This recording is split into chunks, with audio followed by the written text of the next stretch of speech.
সর্বপ্রথম আমরা Google Chrome browser open করব এবং ব্রাউজারে গিয়ে লিখব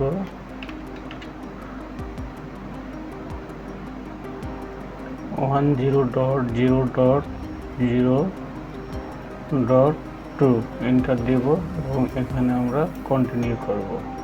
কন্টিনিউ করার পর এখানে আমরা আমাদের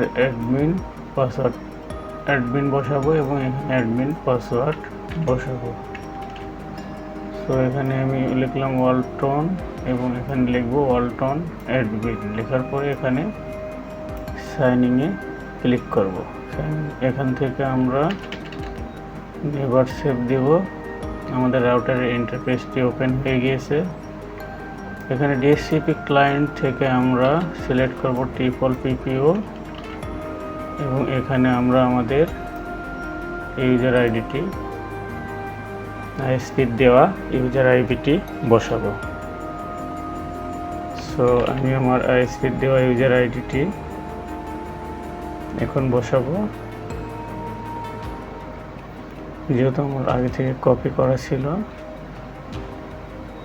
এখানে এখন আমি আমার আইডিটি পেস্ট করে দেব এবং এখানে আমার পাসওয়ার্ডটি পেস্ট করে দেওয়ার পর এখানে আমরা আমাদের ওয়্যারলেস নেম এবং এখানে আমাদের ওয়্যারলেস পাসওয়ার্ড দিয়ে এখানে ফিনিশ বাটনে ক্লিক করব। সো আমি আমার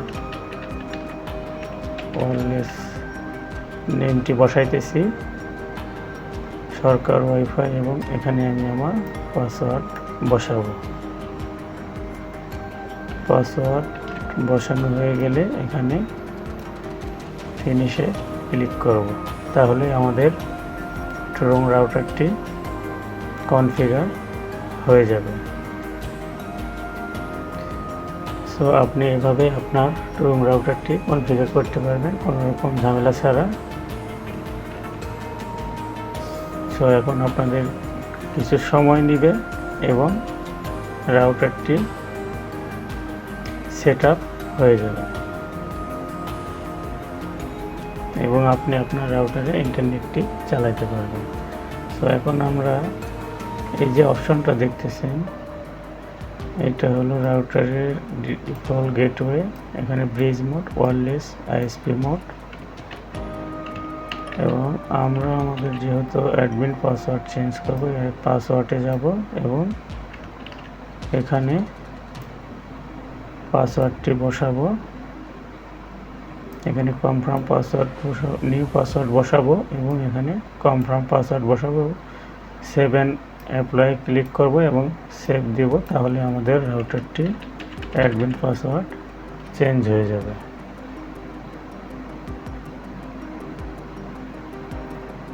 সো আমি পাসওয়ার্ডটি দিতেছি অ্যাডমিন 11। নিউ পাসওয়ার্ড সেম দেব অ্যাডমিন 11। আমাকে স্ট্রং পাসওয়ার্ড দিতে বলতেছে এবং কনফার্ম পাসওয়ার্ডে দেব অ্যাডমিন 11 এবং 7 অ্যাপ্লাই বাটনে ক্লিক করলে আমাদের অ্যাডমিন পাসওয়ার্ডটি চেঞ্জ হয়ে যাবে। আমি আমার রাউটারটিতে এবং সেম পাসওয়ার্ডটি দিয়ে লগ ইন করবো। অ্যাডমিন 11 এবং সাইনিংয়ে ক্লিক করব।